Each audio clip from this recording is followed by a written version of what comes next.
माझी झोपडी जाळण्याचे झालेत कैक कावे, जळेल झोपडी अशी आग ती ज्वलंत नाही. काठ मोडे तोपर्यंत आणि बुडाला फोड येतोपर्यंत अभ्यास केला.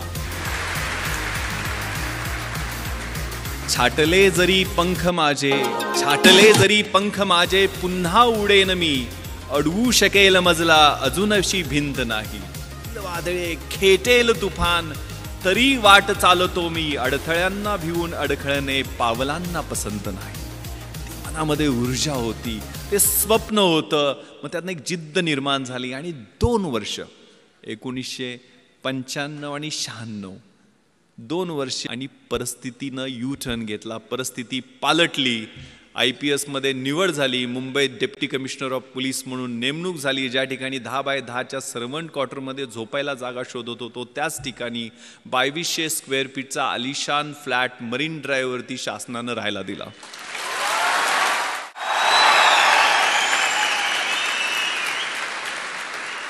ज्या ताजमध्ये कधी चहा प्यायचंही स्वप्न पाहिलं नाही, त्याच ताजमध्ये 26/11च्या रात्री सगळ्यात जास्त मी आणि माझ्या सहकाऱ्यांची वाट पाहिली गेली. तिथंच अतिरेक्यांची 2 हात केल्यामुळं राष्ट्रपतींचं शौर्य पदक आम्हाला प्रदान करण्यात आलं.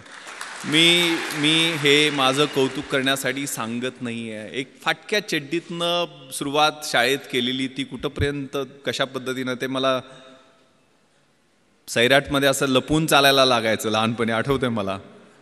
तर ती परिस्थिती कशी बदलू शकते, त्यासाठी मनगटात किलिंग इन्स्टिंक्ट, लाथ मारीन तिथं पाणी काढीन, ही जिद्द, हे तुमचं वय आहे.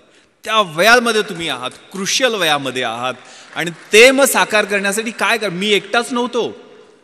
मी माझ्या गावातनं एकटा नव्हतो. आमच्या गावातनं ज्यावेळेला मुंबईसारख्या 1.5 कोटी लोकसंख्येच्या शहरातनं एकही मुलगा IAS IPS आणि IFS मध्ये नव्हता, त्यावेळेला कोकरूडमधनं आमच्या छोट्याशा गावातनं आम्ही 3 जण IAS IPS आणि IFS मध्ये सिलेक्ट झालेलो होतो.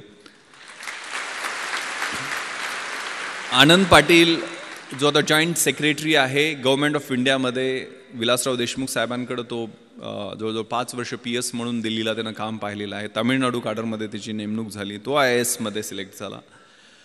मी IPS मध्ये आता पश्चिम महाराष्ट्राचा IG म्हणून काम करतोय. 2 वर्षापूर्वी मी अमेरिकेला पोस्ट ब्लास्ट इन्व्हेस्टिगेशनचं ट्रेनिंग, तिथल्या गव्हर्नमेंट ऑफ USAने आम्हाला बोलवलेलं होतं, ज्यांनी 26/11 मध्ये चांगलं काम केलं. त्या ठिकाणी ट्रेनिंगला गेलो. त्यावेळेला न्यूयॉर्कला गेलेलो होतो. आपल्याला माहिती आहे सगळ्यात मोठं हे न्यूयॉर्क शहर आणि त्यातला सगळ्यात पॉश एरिया मॅनहॅटन. आणि मॅनहॅटनमध्ये सगळ्यात पॉश भाग म्हणजे टाइम्स स्क्वेअर. आणि टाइम्स स्क्वेअरला लागून 27व्या स्ट्रीटवरती इंडियन एम्बॅसीचं ऑफिस आहे. आणि तिथं मी त्या एम्बॅसीच्या ऑफिसमध्ये गेलो. त्यावेळेला 450-500 स्क्वेअर फीटच्या आलिशान ऑफिसमध्ये एक शेतकऱ्याचं पोरगं फर्स्ट सेक्रेटरी म्हणून त्या ऑफिसमध्ये बसलेला होता, सुगंध चौगले. सुगंध चौगले नाव घ्यायला अवघड पडतो म्हणून तो S राजाराम झालेला आहे. त्यामुळं खेड्यातला हा सुगंध. त्याच्यासाठी काय केलं होतं, दुसरं तिसरं काही केलं नाही. एकच नाव समोर ठेवलं आणि एकच मंत्र म्हणत होतो, शिवाजी शिवाजी आणि शिवाजी.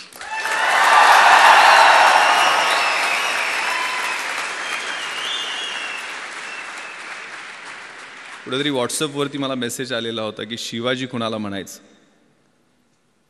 जो 65 किलोची तलवार वागवतो त्याचं नाव वेसाजी, जो 2000 सैन्याशी एकटा झुंजतो त्याचं नाव बाजी, जो हात तुटला तरी शत्रूशी लढत राहतो त्याचं नाव तानाजी, जो 8 तासात घोडा दिल्लीवरून पुण्याला घेऊन येतो त्याचं नाव संताजी, जो क्लबमध्ये कधी आतमध्ये काय चाललंय हे धडपडून वॉचमनच्या शिव्या खात पाहायचो, त्याच क्लबची मॅनेजमेंटची मंडळी येऊन विनंती करायला लागली की साहेब आमच्या क्लबची ऑनररी मेंबरशिप घ्या. आणि त्याच क्लबमध्ये माझी मुलं मला स्क्वॉश आणि टेनिस खेळताना दिसायला लागली. ज्या थिएटरमध्ये धडपडून फिल्मस्टार बघायला प्रयत्न करायचो 2011ला पश्चिम मुंबईचा म्हणजे बँड्रापासून जुहूपर्यंतचा जो एलिट बॉलिवूडचा एरिया आहे, त्या एरियाचा ॲडिशनल पोलीस कमिशनर झालो. आणि तेच फिल्मस्टार 2-2 दिवस माझी अपॉइंटमेंट घेऊन भेटायला वाट पाहायला लागले.